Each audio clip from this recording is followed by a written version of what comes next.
दास के ऊपर में जो किताबें आ रही है, इस पे जो बातें लिखी गई है, रिलीजियस सेंटिमेंट्स हर्ट कर रहे हैं, उसके ऊपर में आप एफआईआर लगा देते हैं। तो कौन सी कार्रवाई आप करेंगे? साथ चित्र छाप देना जी, और चित्र को भी परिभाषित कर देना उसी अंदाज में। बिल्कुल। मैंने जब इसकी रिसर्च कर रहा था तो इस रिसर्च में है कि जो शिवलिंग के ऊपर इन्हें लिखा है, शिवलिंग के ऊपर एक लिंग पुराण है, और लिंग पुराण में संस्कृत के अंदर लिंगम का मतलब है कि जो सिंबल है या मार्क है, पूरे ब्रह्मांड की तरफ से उसकी दृष्टि रखी गई है, जो निराकार है। और इसके भी 3 पार्ट है, क्रिएटर, प्रिजर्वर और डिस्ट्रॉयर। तो जो शिवलिंग का पहला ऊपर वाला पार्ट है, इसको बोला गया है डिस्ट्रॉयर, जो शिवा है। इसके बारे में आप इस तरह की बातें लिख रहे हैं, आदि पुरुष आ जाती है, आप सेंसर बोर्ड के ऊपर में बात करने लग जाते हैं। लेकिन जब इस तरह की किताब है, आप ही की परिप्रेक्ष्य में, आप ही की सरकार में, राजस्थान में जा रही है, तो आप उसमें एफआईआर लगा देते हैं। तो किस तरह से आप पे व्यवहार करा जाए? लेकिन अभी अभियान चला जाएगा, इन किताबों के अगेंस्ट हर जगह पे एफआईआर करी जाएगी, और जब भी एफआईआर होगी उसको कानूनी कार्रवाई से लड़ा जाएगा। इतना रुक जाएगा तो जहां ये पड़ी हुई है वहां से उठा भी ली जाएंगी।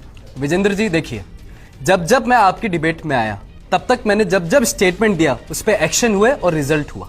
आज फिर मैं आपकी डिबेट में आया, आज फिर मैं स्टेटमेंट दूंगा और उस पर एक्शन होगा, और ये तथ्यात्मक है।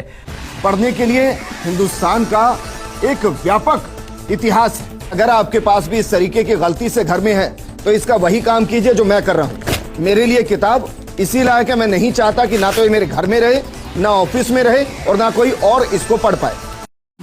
संतराम पाजी महाराज के सभी केसों की जजमेंट ये ज्ञान अमृत एवं शेडन कब्बिस नाम पुस्तक मंगवा करके पढ़िए। सच है।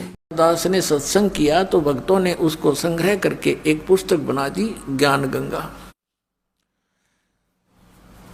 और उस पुस्तक को लेकर के ये भक्त वहां पर जाते हैं जहां धार्मिक मेले भरते हैं।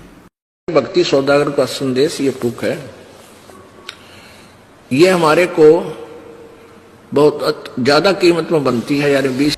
लेकिन उस बालक की भी एक कितनी अजब रजापन बात बुक नहीं ली हमारी। कौन ली? मैं तो बिल्कुल अनपढ़ हूँ। अनपढ़ हो तो किसी से पढ़वाना चाहिए था ना। पढ़ा आपको पढ़वाना चाहिए था ना किसी से। तो कोई इसमें पहले ही पन्ने पे लिखा हुआ है, ये है क्या? पहले पन्ने का दूसरा श्लोक देखो, पहले पन्ने का ये दूसरा वाला ये श्लोक देखो। सच है भगत जी, अब लाखों संगत जाग गई है। अब लाखों संगत ये फर्जी नामदान संचालकों से, स्टेट कोऑर्डिनेटर से, सतलोक आश्रम संचालकों से, पुस्तक बेचने वालों से अब सवाल करती है कि जब संत रामपाल महाराज ने अपने कर कमलों से भक्ति सौदागर का संदेश पुस्तक लिखी थी, तो आपने 2011 से पुस्तक क्यों